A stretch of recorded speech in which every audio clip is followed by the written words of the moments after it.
Good morning students. आज हम लोग पढ़ेंगे वचन के बारे में।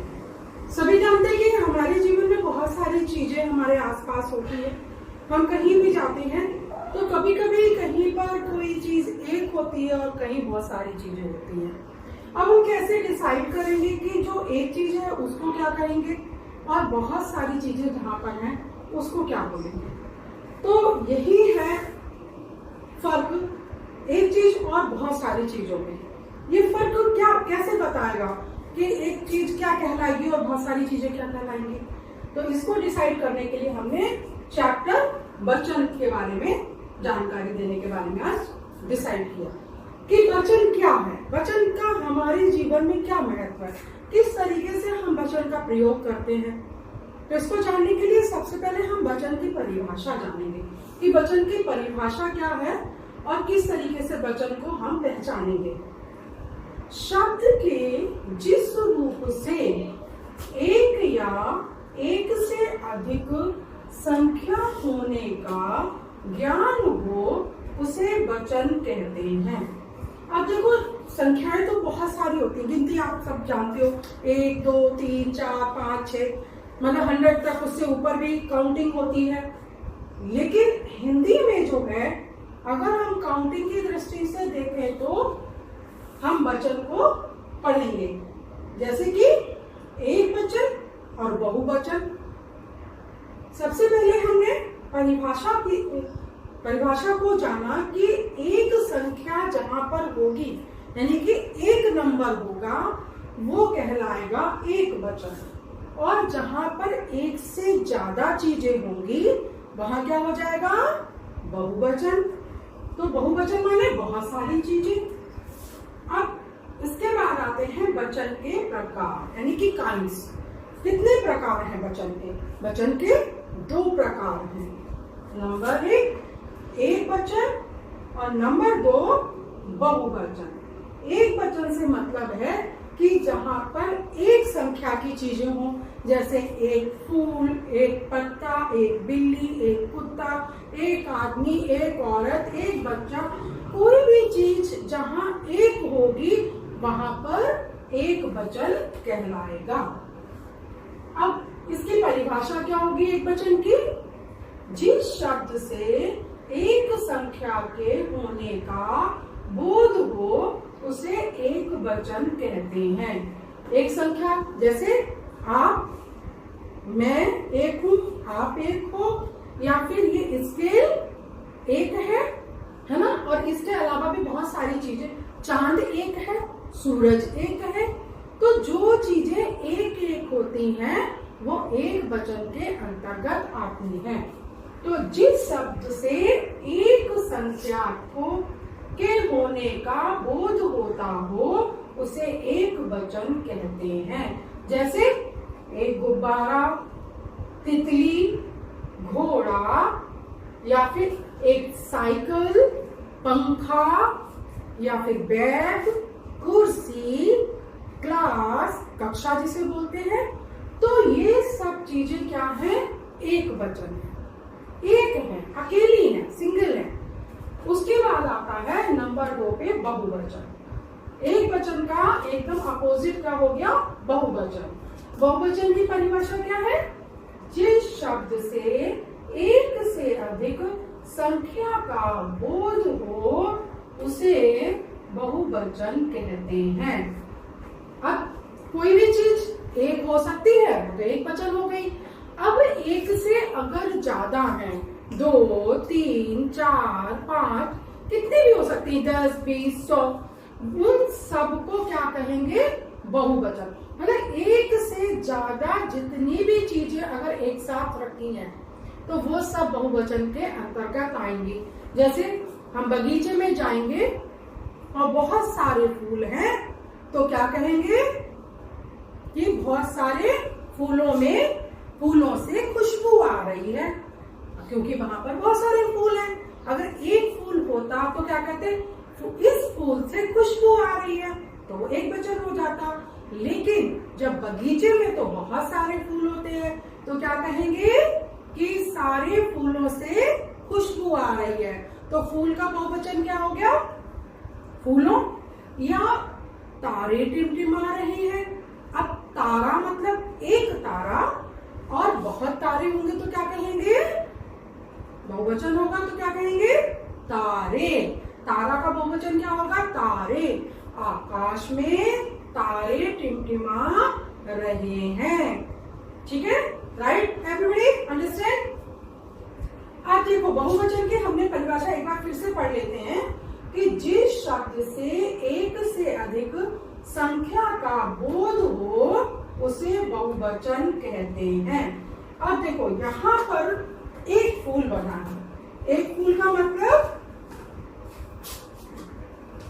एक वचन। एक फूल का मतलब एक वचन। अब यहाँ पर कितने फूल बने बच्चों? 3 फूल। 1 2 3, यानी कि ये कितना हो गया? बहुवचन। बहुवचन। तो एक फूल एक वचन और बहुत सारे फूल, चाहे वो 2 हो, 3 हो, 5 हो, 10 हो, 100, कितने भी हो सकते हैं, तो उन सबको बहुवचन कहेंगे। तो अभी हमने समझा कि सबसे पहले तो वचन क्या है और उसके बाद वचन के कितने प्रकार हैं। एक वचन और बहुवचन। एक वस्तु को एक वचन के अंतर्गत रखेंगे और एक से ज्यादा चीजों को हम बहुवचन के अंतर्गत रखेंगे। Yes students, yes. तो हमने अभी तक पढ़ा कि सबसे पहले तो जाना कि वचन किसे कहते हैं, वचन की परिभाषा। फिर उसके बाद पढ़ा कि एक वचन क्या है और बहुवचन क्या है, किन चीजों के आधार पर हम एक वचन को पहचानेंगे और बहुवचन को पहचानेंगे। अब उसके बाद जानेंगे कि कुछ उदाहरण पढ़ लेते हैं हम, जिससे कि हमें याद हो जाएगा कि एक वचन किस तरीके से बनाते हैं और बहुवचन किस तरीके से बनाते हैं। अब देखिए यहाँ पर कुछ उदाहरण है कि एक वचन को बहुवचन में बदल लेंगे। कैसे बदलेंगे? जैसे एक वचन क्या है? लड़का। अब लड़के का बहुवचन क्या हो जाएगा स्टूडेंट्स? लड़के। मेला, मेले। कपड़ा, कपड़े। मक्खी, मक्खियां। केला, केले। या फिर और भी बहुत सारे उदाहरण हैं हमारे आसपास। पंखा, पंखे। कुर्सी, कुर्सियां। मेज, मेजें। तो हम कई सारी वस्तुओं को क्या कर सकते हैं? एक वचन से बहुवचन में बदल सकते हैं। या गुड़िया, एक गुड़िया और बहुत सारी गुड़िया। चूहा, बहुत सारे चूहे। चुईया, चुईया। अब ज्यादातर कभी कभी बहुवचन बनाने के लिए एक ही मात्रा का प्रयोग करते हैं या फिर चंद्र बिंदु का प्रयोग भी करते हैं। मक्खी, मक्खियां। गुड़िया, गुड़िया। दवा, दवाइयां। तो इस तरीके से एक वचन से बहुवचन में चीजों को बदला जा सकता है। अब देखिए एक और क्या है सबसे बड़ी पहचान वचन की, कि अगर हम वचन को जब बदलते हैं एक वचन से बहुवचन में, तो सबसे बड़ी पहचान क्या है कि संज्ञा और क्रिया का रूप बदल जाता है। संज्ञा तो सभी बच्चों को पता है क्या होती है। अब मैं आपको समझा दूंगी, जब अभी ये वाक्य पढ़ के बताऊंगी और उसके बाद बताऊंगी इसमें संज्ञा क्या है और क्रिया क्या है। जब हम एक वचन से बहुवचन में किसी वाक्य को परिवर्तित करते हैं, बदलते हैं, तो वहां पर क्या होता है? एक तो संज्ञा बदल जाती है, दूसरा क्रिया बदल जाती है। अब कैसे बदलेगी इसको भी जान लेते हैं। उदाहरण देखिए, लड़का पढ़ रहा है। अब यहाँ पर संज्ञा शब्द क्या है स्टूडेंट्स? लड़का। अब क्रिया क्या है? पढ़ना। तो जो पढ़ रहा है वो क्या हो गई? उसकी क्रिया रूप हो गया। तो लड़का क्या कर रहा है? पढ़ रहा है। तो यहाँ पर अभी तो ये एक वचन के हिसाब से है, क्रिया भी और संज्ञा भी। अब हमने इसको बहुवचन में बदला तो इसकी क्रिया भी बदल जाएगी और संज्ञा भी बदल जाएगी। कैसे बदलेगी? लड़का का हो गया लड़के, और क्या कर रहे हैं? लड़के पढ़ रहे हैं। जब बहुत सारे बच्चे हैं, बहुत सारे लड़के हैं, तो रहा की जगह क्या हो जाएगा, रहे हैं। या लड़की पढ़ रही है और लड़कियां पढ़ रही हैं, वहां लड़की का लड़कियां हो गया। लड़की पढ़ रही है, लेकिन उसमें क्रिया रही ही रही, दोनों जगह रही का प्रयोग करा, सिर्फ क्या बदला, संज्ञा रूप बदला, लेकिन क्रिया सेम रही, क्योंकि वहां पर स्त्रीलिंग है। लिंग के आधार पर भी कई बार वचन बदल जाता है। तो यहाँ पर हमने बस सिर्फ इतना जानना है कि संज्ञा और क्रिया कैसे बदली बहुवचन के वाक्य में। लड़का पढ़ रहा है, लड़के पढ़ रहे हैं, लड़का का लड़के हो गया, रहा का रहे हो गया। अब यहाँ पर चूहा भाग रहा है, अब बहुवचन में क्या बनेगा, चूहे भाग रहे हैं। तो चूहा का बहुवचन क्या होगा स्टूडेंट्स, चूहे। अब जब बहुत सारे चूहे भाग रहे होंगे तो क्या कहेंगे कि चूहे भाग रहे हैं, क्योंकि रहा का क्या हो जाएगा, रहे हो जाएगा। तो इस तरीके से संज्ञा और क्रिया जो है वाक्य बनाते समय बदल जाती है जब हम एक वचन से बहुवचन में परिवर्तित करते हैं। अब देखिए कहीं कहीं क्या होता है,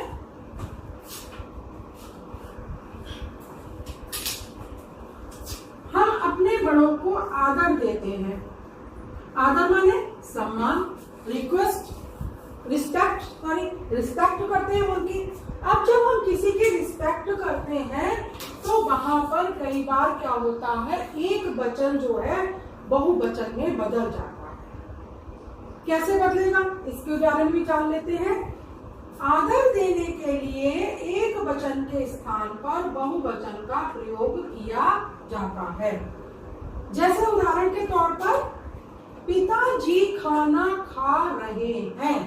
अब देखिए सभी को पता है कि यहाँ पर संज्ञा कौन है, पिताजी। क्या खा रहे हैं, खाना खा रहे हैं, लेकिन जो क्रिया का रहा शब्द है वो क्या आ गया, रहे हो गया। क्योंकि जहां भी आदर के द्वारा अगर हम वचन का प्रयोग करते हैं तो वहां पर बहुवचन क्रिया हो जाती है। संज्ञा तो एक वचन रही, लेकिन क्रिया जो है वो बहुवचन हो गई। कैसे, पिताजी खाना खा रहे हैं। पिताजी एक वचन है, लेकिन खाना क्या है, यहाँ पर बहुवचन रूप में प्रयोग किया गया है। अब देखिए शिक्षिका पढ़ा रही है। अब शिक्षिका तो एक है, संज्ञा है, लेकिन वो क्या कर रही है, बहुत सारे बच्चों को पढ़ा रही है, या एक बच्चे को भी पढ़ा रही हो सकता है, लेकिन उनकी जो क्रिया है वो क्या है, बहुवचन लगेगी।